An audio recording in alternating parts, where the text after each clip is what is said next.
to be exploring various different film types within Midjourney version 6. So I covered this video previously within Midjourney version 5, and what I'd had up is all of these different film types within Wikipedia here. So we've got various different kinds, and there's a lot to go through here. We're just going to focus on a handful in this video. If you've not watched that video yet of what I covered previously, then I can do so by leaving it in the chat if you just comment. So yeah, let's get into it.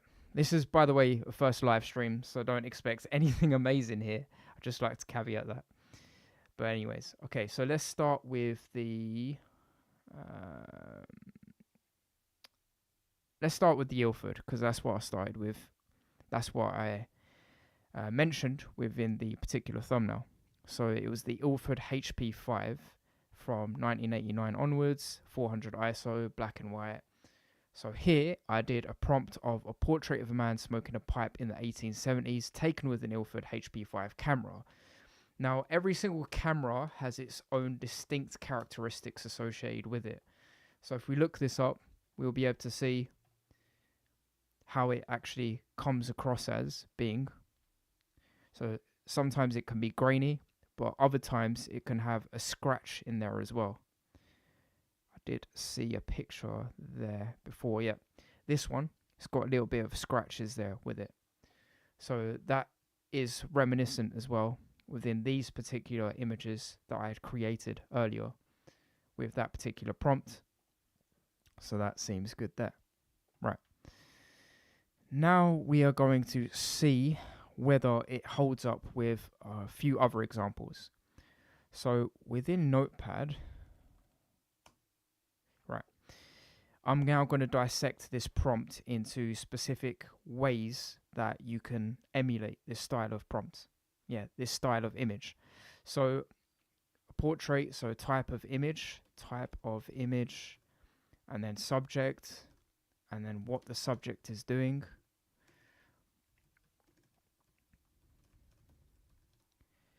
Time period, and then camera type.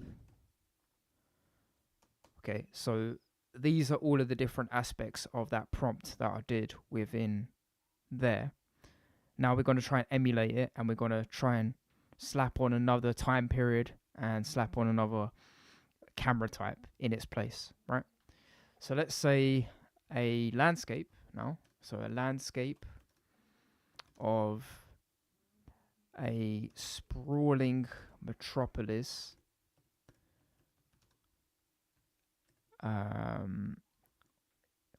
of a futuristic sprawling metropolis based in 2050,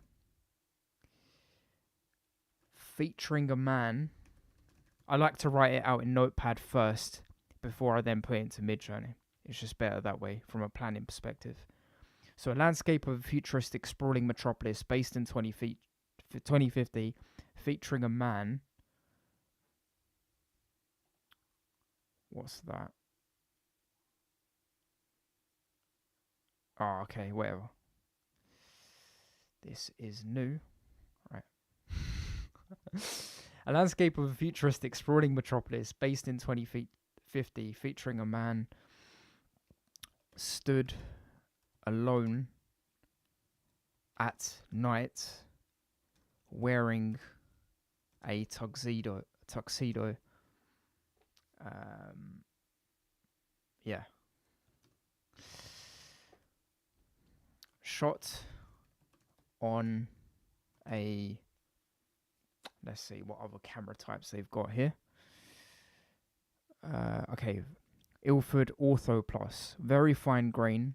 Orthochromatic film for continuous tone copy work. Black and white duplicating. Alternative processes. Creative portraiture. And architectural photography. The blue and green. So architectural photography. As well as creative portraiture. Yeah, I'm not sure if that works. The blue and green sensitivity enables the film to be handled in red safe light and processing by inspection. Okay. I'm going to try this regardless and just see what happens. Ilford Ortho Plus. The Ilford Ortho Plus. Okay. A landscape of a futuristic, sprawling metropolis based in 2050, featuring a man stood alone at night wearing a tuxedo. Shot on an Ilford Ortho Plus. Yeah, shot on an Ilford Ortho Plus, and then I'll just do my typical 21:9 for landscapes. I like to do that. If it's like a portrait, then like 4:3, or even a 9:16 to have it really vertical, as if it's shot off a phone. But yeah, let's just see what happens with that prompt now.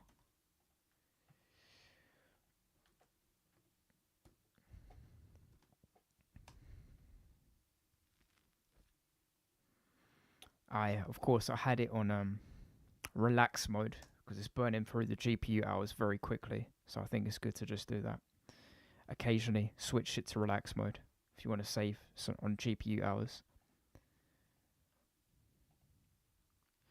Let's do that again because it's going to take like 10 years otherwise. Right. Let's see.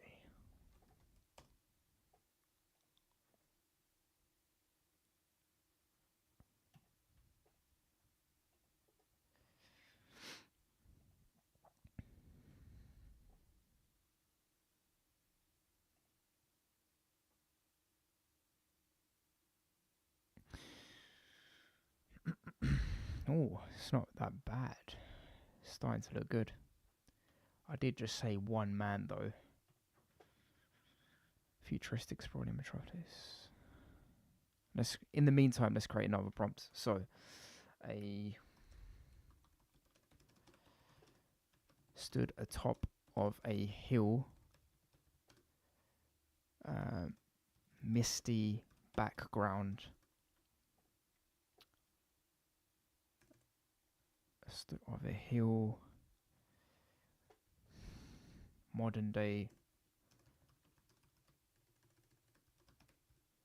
Wow, that looks incredible.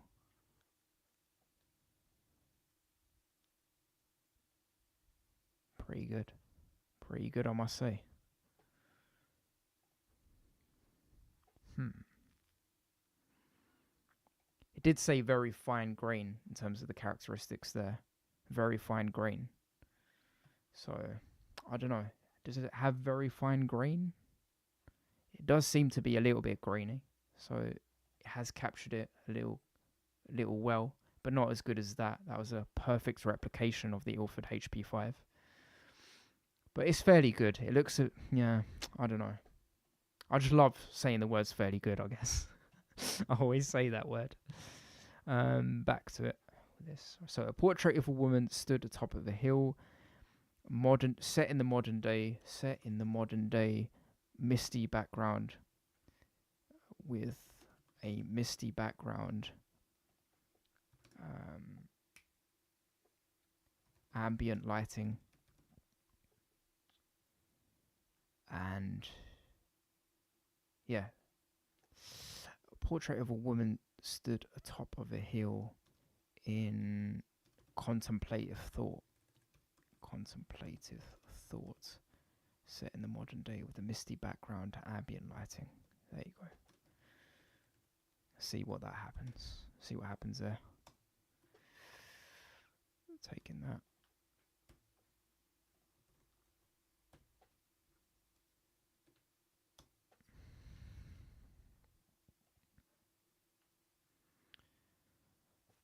Interesting.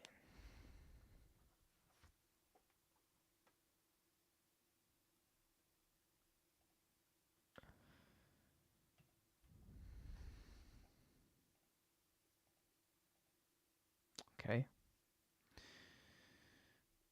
So yeah, that was done with relax mode on, and then that was done with, I think, fast mode on. So they're very similar, of course. It doesn't affect the quality output.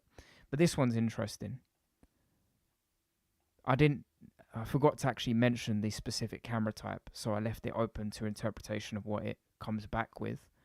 But it's done a very good job anyway, regardless. So now if we put into, okay, her face looks a bit warped there, but if we put a specific camera type in the mix, I really like that bottom one there. That's really, really done a good job. If you put a particular camera type with it, will it now work really well? Let's see. Okay.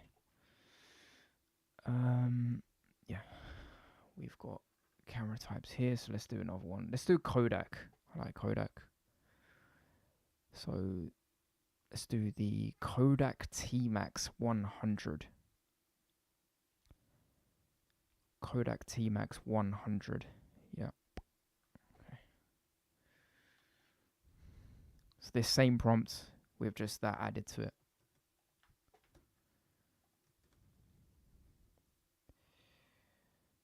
Misty background. Here, shots with a, what was that thing called? Kodak TMax 100. Okay. TMax 100. Okay.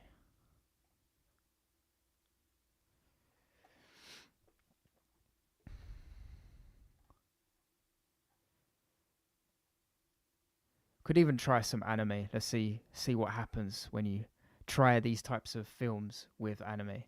And that's the best way I find to create really unique results. Just try things that don't really work together, and you'll get something that is really good. This is starting to look interesting. Stood atop of a hill and contemplate thoughts in one day.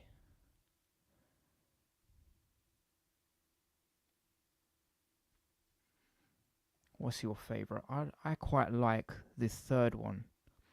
You can see that it's got some kind of extra exposure. I don't know what the technical term for it is, where you see light in the corners of the image, but it gives it that really authentic feel. So the third one I really quite like the most. But they're all fairly good, actually. They were all fairly good, I must say. They've all got that authentic look to them. But yeah, the third one I like the most. Let's actually look that up. The Kodak TMax 100. Kodak. Okay, so it did actually do a fairly good job to represent that style of look. Interesting. Yeah, I think it did fairly good. That was the Ilford HP5, of course. That was some other camera. I can't remember what it was off the top of my head. And then this is what we've just done now. So that's 3 prompts. Okay. So I'm just going to do a last prompt now, and then we'll conclude it there. But yeah, thanks for all of you that have tuned in so far. Appreciate it. And of course, a lot of you will be seeing this on the live replay. And yeah, it'll be great to get your feedback so I can improve next time. Of course, this is my very first live stream, so it's not going amazingly, but I'm trying regardless. So now let's do another one, which is, let's see. I remember there was was it the Yodica Pegasus or Polaris camera? Or is it the Revolog? Yeah, the Revolog was a really good camera as well. Revolog Nebula. Yeah, blue and green stardust effect. Revolog Nebula. That's a really unique camera. So let's do that. Revolog Nebula. Okay, so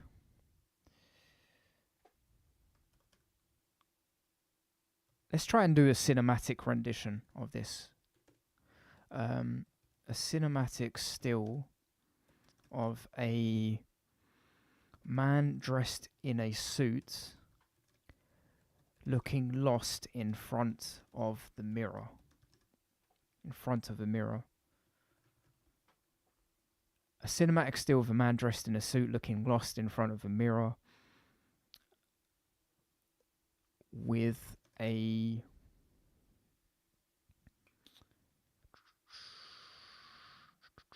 rainy conditions.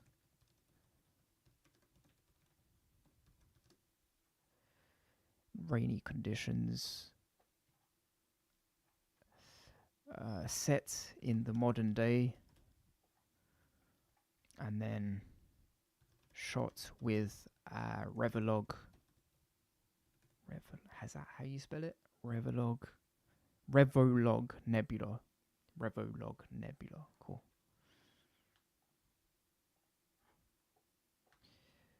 Revolog Nebula.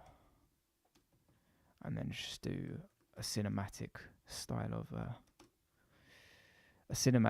of aspect ratio there. And let's see what it comes back with. And in case you guys are wondering what settings I'm using, these are the settings. Initially, the top image I did was without any RAW mode enabled, and then I did it with RAW mode enabled. It didn't make too much of a difference for that one. And then the rest of them have followed suit. So with that one, an Ilford Ortho Plus. And then this one was with no camera, just seeing what comes back. Yeah.